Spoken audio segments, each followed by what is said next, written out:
Du coup, oui, Jules, j'avais déjà fait des parties de citations historiques où j'avais demandé aux gens qui participaient à travers une phrase célèbre, pas forcément une phrase qu'on connaissait, hein. Parfois, certaines, on les connaît quand même assez fortes parce que bon, on est un peu dans le milieu en question, de trouver la personne et de savoir peut-être dans quel contexte elle a été dite. Exemple, j'avais fait comme exemple de citation, il vous suffira de dire j'étais à la bataille d'Austerlitz pour qu'on vous réponde voilà un brave, tu vois, par exemple. Donc du coup là, tu peux affilier assez facilement le fait que ce soit Austerlitz et du coup que ce soit Napoléon qui ait dit cela pendant la bataille d'Austerlitz. Et donc Ok, du coup donc là, faut trouver la personne qui a dit. voilà, faut trouver la personne en sachant que si vous ne trouvez pas, bah, je vous donne des indices. C'est une personne de tel siècle, c'est une personne qui est Ok. dans un courant politique, philosophe, militaire, etc. Ça peut même être les deux en même temps, hein. Et, euh, et des gens, par exemple, qui, des fois, c'est un double citation, c'est quelqu'un qui répond à un autre. Par exemple, j'avais dit ce que j'admire le plus chez vous, dans votre art, dit le premier, c'est son universalité. Vous ne dites pas un mot et pourtant le monde entier vous comprend. Et c'est vrai, réplique le deuxième, mais votre gloire est plus grande encore, car le monde entier vous admire alors que personne ne vous comprend. Et bien là, c'est une discussion qu'il y a entre deux personnes qui ont vraiment des univers différents. Et c'était du coup, je sais Je pas me si tu te souviens rappelles, plus. c'est Charlie C'est pas Chaplin. Einstein Charlie Chaplin et Einstein, C'est ça. c'est ça, voilà, voilà. Dans le sens Oui, où ok, le ouais. premier, il dit aucun mot et tout le monde le comprend, c'est Charlie Chaplin dans son spectacle muet, quoi, hein. Et puis du coup, il y a Chaplin qui répond à Einstein en disant bah, le monde entier vous admire alors que personne ne vous comprend, quoi. Ok. Voilà, donc il y a toujours une de touche humoristique à chaque fois, hein. Alors j'ai fait 7 citations, j'en ai fait Alors, 7. moi j'ai une question. Est-ce qu'il y en a une fausse dans le tas ou pas? Non, Ah. on avait fait un 1er avril où j'ai mis une fausse citation et de souvenir c'était pendant la Saint-Barthélemy. Oui, c'est ça. Ouais. Voilà, où c'était je sais plus quel roi qui disait tuez-les tous pour que personne puisse me le reprocher. Qui est une Alors citation que, inventée, mais pas de Raphaël. C'est une citation qui était rentrée dans la culture populaire, quoi, en fait. voilà, inventé par le camp adverse pour pouvoir discréditer. Propagande. C'est ça. Alors, du coup, On est prêt. On est prêt. alors la première, Yes.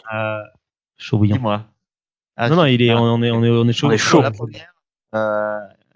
il y a 2 organes inutiles, la prostate et le président de la République.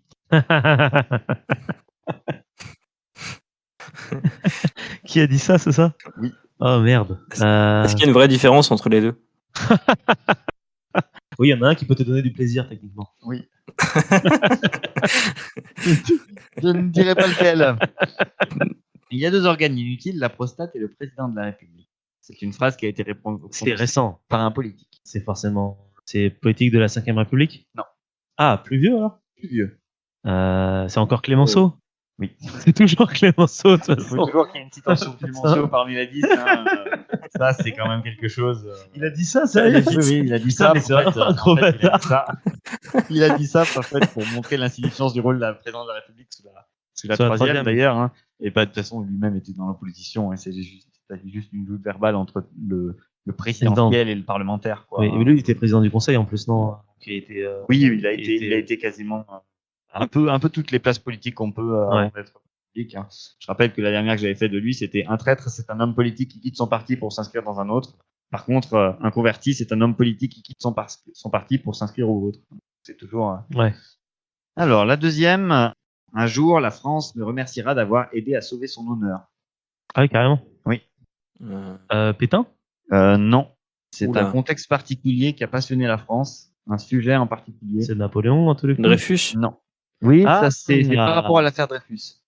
Ah, mais ça doit être Hugo, non? Non. J'ai plus les noms des gens qui ont participé à Dreyfus, ouais.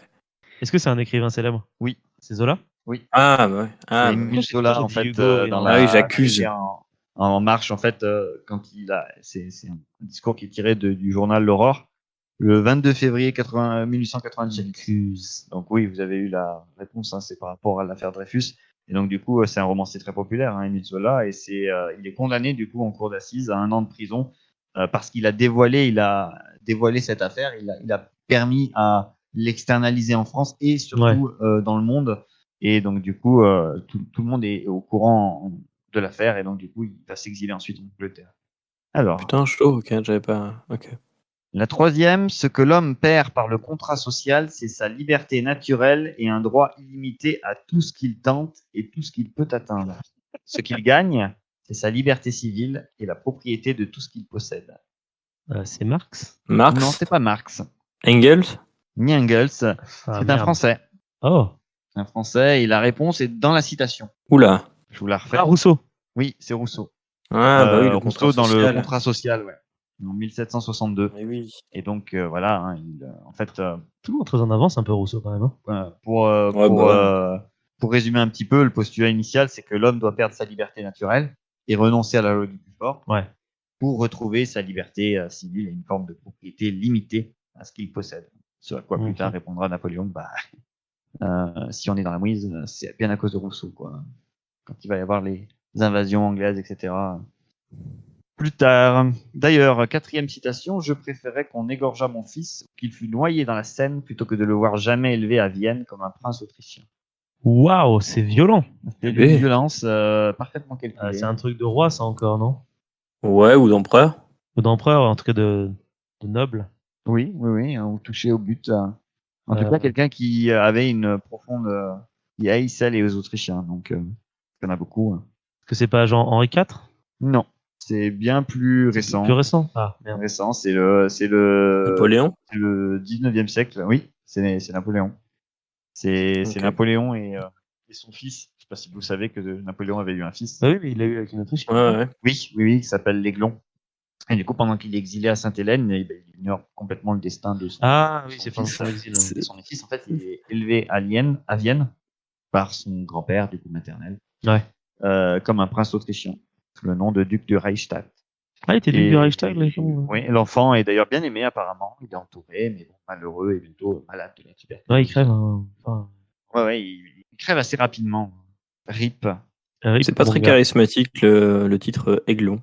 Aiglon, oui. Ouais. J'imagine que comme toute en fait, personne dont le père ou la mère a un rayonnement particulier, politique ou social, t'es comparé un petit peu à la personne. Hein. Ouais, toujours. Je meurs innocent de tous les crimes qu'on m'impute, et je pardonne aux auteurs de ma mort, et je prie Dieu que le sang qui s'apprête à couler ne retombe jamais sur la France. Wow. Donc c'est un mec qui est sacrifié. Ouais, oui. C'est un truc de révolutionnaire là encore. Oui. Ouais. Robespierre. Non, c'est pas un révolutionnaire, mais c'est pendant la Révolution. Ah, Louis XVI. Oui, c'est Louis XVI. Oui. En fait, Louis XVI qui monte à l'échafaud et qui dit ça. Ah, il a dit ça. Oui, j'ai trouvé notamment cette phrase dans une vidéo YouTube qui montre aussi pas mal de choses, qui montre beaucoup de phrases de personnes, les dernières phrases de avant leur mort, comme quoi ils avaient un saut humoristique ou comme Danton avait dit, je tremble, mais c'est parce que il y avait je tremble, mais parce que j'ai froid. Et Mirabeau qui dit ça. Et puis Danton qui avait dit à Bourreau, tu montreras ma tête au peuple, et la peine. Alors là, je sais pas si vous la connaîtrez. Dans l'enfer, les places les plus brûlantes sont réservées à ceux qui, en période de crise morale, maintiennent leur neutralité. Wow. Putain, les mecs, ils sont vénères à chaque fois quand même. Hein. Putain, c'est une phrase. C'est encore un truc de 19e siècle, ça, non? Ou 20e, moins. Non. Non, sérieux, plutôt? Non, c'est un truc plus récent. 13e siècle. 13e siècle? 13e siècle. Ah oui. Putain, j'aurais plutôt dit un truc de politicien, tu vois. C'est un poète, un écrivain, un penseur et un homme politique qui, du coup, n'est pas français mais italien. Ah, mais c'est Machiavel. Non, mais Machiavel, c'est pas possible. C'est pas Machiavel. Machiavel, c'est beaucoup trop vieux. Pas Machiavel. C'est un homme qui est né à Florence. À Florence, au XIIIe siècle? Oui. Il est connu? Il est connu, oui. Vous le connaissez de près ou de loin. Et il est considéré comme celui qui a rédigé la plus grande œuvre écrite en termes de chef-d'œuvre de littérature mondiale. Donc on n'est pas sur quelqu'un de... Attends, attends.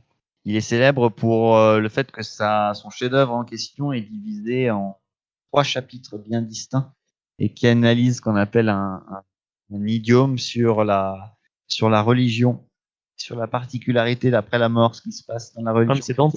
Oui, c'est Dante. Ah, mais oui. Dante Alighieri dans la... Je savais pas qu'il était florentin, Dante. Dans la Divine Comédie. Ouais, moi non plus. Et la dernière, Il n'y a pas de femme au monde qui puisse résister aux soins assidus et à toutes les attentions d'un homme qui veut la rendre amoureuse. Yes. Voilà. C'est une phrase un peu... Pas actuelle en tout cas. Non, c'est une phrase du XVIIIe siècle. L'époque où la friendzone n'existait pas. Ce n'est pas un poète. La friendzone n'existait pas. Enfin, ouais. Ouais, parce que tu n'avais pas le choix en fait. Voilà. Est-ce que c'est pas un roi? Est-ce que c'est pas genre Louis Ce XIV? n'est pas un roi. Non. Molière. Non. C'est un violoniste. Un violoniste? Magicien. Magicien? Écrivain. Bibliothécaire. Magicien. Diplomate. Et espion. Et espion? Oui. Mais... On dirait le début d'une mauvaise blague. Pas d'Artagnan. Est-ce que je peux vous donner un indice sans vous le donner? Qui est italien. Il est italien? What the fuck? Un Italien qui est né en 1725, violoniste, écrivain, magicien, espion, diplomate et bibliothécaire. Mais c'est stylé, c'est hyper stylé comme curriculum vitae. Grave. Espion. Et la dernière chose que je peux vous donner sans vous donner le nom, c'est que cette personne est née à Venise. Léonard de Vinci? Non. Ah bah non, du coup, il est né à Vinci. Oui, logique. Ouais, logique. Putain, quel couillon. Je sais pas, franchement, là, je sais pas. Il n'y a pas de femme au monde qui puisse résister aux soins assidus et à toutes les attentions d'un homme qui veut la rendre amoureuse. Il s'agit de Giacomo Girolamo Casanova. Oh, d'accord. Il était espion. Ok. Oui. C'est pour le Doge. C'est un grand. Je pense que si je fais un autre de tous les centrés, je pense que je le ferai sur Casanova. Et il était magicien. Magicien, bibliothécaire et espion, c'est stylé. Et violoniste. Il a vécu plusieurs vies. Par exemple, à lui, tu pourrais lui poser la question à quoi il sert. Hein. Je pense qu'il aura quand même pas mal de réponses. Hein. Ah bah oui, carrément. Ouais. Tu sais, on dirait une fiche de poste à la tu vois, genre comme guitariste couturière, tu vois. Moi, je suis magicien bibliothécaire. D'accord. Je suis aussi espion le dimanche. Je suis aussi espion, c'est ça. Mais est-ce qu'il est pas, il a pas tous ses rôles parce que justement il est espion et que du coup c'est par le fait qu'il soit espion qu'il est obligé d'être un peu tout seul. Je pense que c'est un peu. Ou est-ce que c'est pas parce qu'il est magicien? C'est d'ailleurs la seule personne qui s'est évadée du palais des Doges. Ah ouais. Avec le pont des soupirs. Putain, mais ce mec est ouf. Attends, mais il faut seulement que tu fasses grave. Ouais. J'avais suivi l'année il y a 2 ans. Mon frère m'avait fait une surprise. On était parti à Venise et puis il nous avait invité avec ma famille à faire la visite du Palais des Doges, mais dans les coulisses. Donc du coup, tu passais dans tous les trucs qui n'étaient pas ouverts au public. Et des fois, tu passais derrière des bibliothèques, tu ouvrais et puis en fait, tu voyais les gens qui étaient dans le Palais des Doges et qui se demandaient pourquoi dans le décor, tu avais une porte qui s'était ouverte parmi les livres, tu les regardais en mode salut, je suis là en mode VIP quoi. Et tu peux aller même jusqu'à l'endroit où il était emprisonné, reconstitué en tout cas. Donc c'est assez cool. Ouais. Stylé. Bah écoute, merci Raph pour ce super quiz encore une fois. Peut-être à bientôt pour un épisode 4 avec bien sûr une punchline de Clémenceau. De Clémenceau, c'est obligé maintenant, ça c'est devenu un rituel. Un rendez-vous. Si vous vous êtes autant amusé que nous en écoutant cette vidéo, moi je vous conseille très fortement d'aller checker un petit peu partout sur la chaîne parce que vous y trouverez plein de jeux similaires, d'autres jeux un petit peu différents également. Quoi qu'il en soit, moi je vous propose de vous abonner, de partager, de mettre un petit pouce bleu et de nous suivre sur les réseaux sociaux. À très bientôt.